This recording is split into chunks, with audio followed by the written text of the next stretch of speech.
Hello. Miss Jamie Lee Curtis. Oh my God, what an honor to be here talking to you. Thank you. Nothing but love and admiration. Appreciate that. Thank you. Laurie and Michael are the reason many of us love horror movies. So for us, the fans, it's a bittersweet moment, like the end of an era. How Yes. sad it's been for you to close this chapter of your life, because you are Laurie and you wrote I that am. first page of that chapter in 1978. Well, it's as you just said, it's bittersweet for me too. It's bittersweet for everybody. But, things have to come to an end. That's part of life. We all have struggles. And to have watched and lived and loved Laurie Strode through her struggles, there's a real respect for her perseverance. Everybody has hard times.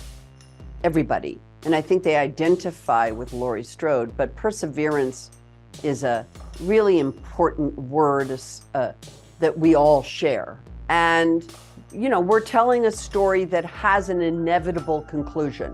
And, at some point, you can't stretch that inevitability too far or you lose credibility. So we are at the point where that final collision between Michael and Laurie must occur. Yes.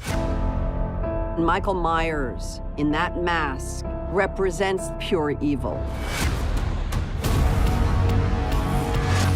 There is no rhyme or reason. What are you gonna do when Michael comes back for you? Because he is coming. I love that this film finally takes us away from that almost supernatural Michael Myers and gives us a more realistic approach, because there are much scarier and evil things in this world than just that guy in the mask, right? Well, that's what this movie posits, is it isn't just a guy in a mask anymore. It's us. We are as scary often as Michael. People, lies, community rage, blaming. We are as much a part of the problem as Michael is. And I think this movie explores that. Some say I'm the hero, and others say I provoked him. Any oppression, control of other human beings is evil. And we've just seen it forever. Any authoritative regime or political party or group of people who demonize the other is evil and needs to be fought against. Fascism is evil.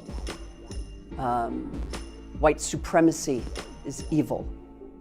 And we have a lot of it in the world. So clearly there are people trying to hurt other people all over the world, not just Michael Myers. And I think social media and the internet has actually not brought us all together, but has actually created portals of hatred. I'm not going to spoil anything, but I gotta ask you about a particular thing that happens in this movie.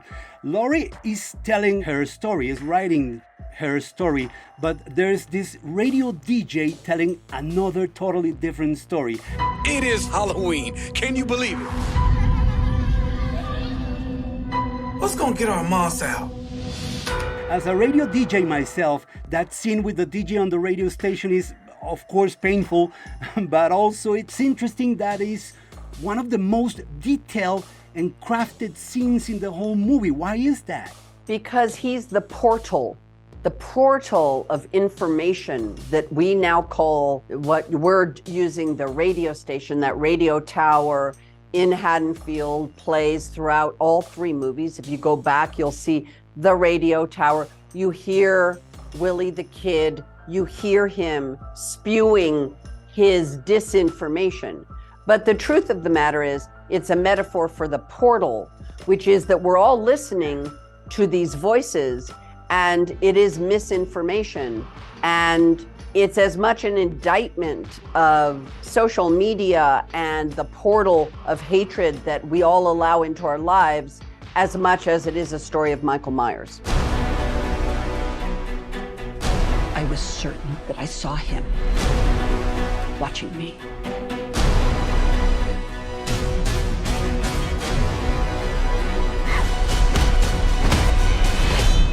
It's pretty rare to say this about a horror movie, but this is a beautiful story that, ironically, in the middle of so much death, is about healing. Yeah, it shows the maturity of the filmmakers, David Gordon Green particularly, that he took on a trilogy talking about real issues, real themes, and still can deliver the aspects of a horror movie that you demand as an audience. But, you know, as Everything Everywhere All at Once was a movie about, even though it's the multiversal insanity of that movie and dildo fights and God knows, hot dog universes, at the center of that movie is love. At the center of that movie is kindness and family love and reunification.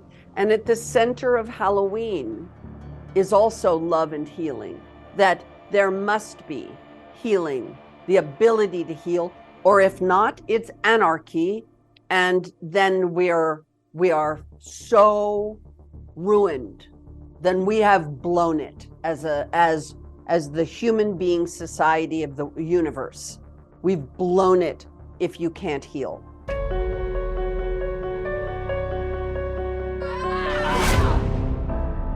She gave it all, her heart, her soul, her blood. But that bubble burst because Michael comes back. It's an amazing conclusion, great work. Well, it's 2022, and with all the technology that you and director David Gordon Green had to make this movie, it feels like the original from 1978. The cameras, the lighting, the sets, everything. And I'm so happy that you noticed the connection to the first movie and this movie. It was very important. Yes. Very yes, important, and that's very observant of you. No one else has said that to me in 3.5 weeks. So, well done. That was a very observant, that was calculated, it was planned, it was orchestrated and beautifully seen by you. That gives me some hope. Well, it's perfectly done, and I loved it. Thank you. Jamie, you will always be the final girl, and Laurie will always be in our hearts. So much love for you, and thank you for your time. God bless you. Thank you very much. It's time to lock your doors. Grab your knife for the fight. Where are you? Huh? You ready in case the boogeyman decides to come out and play?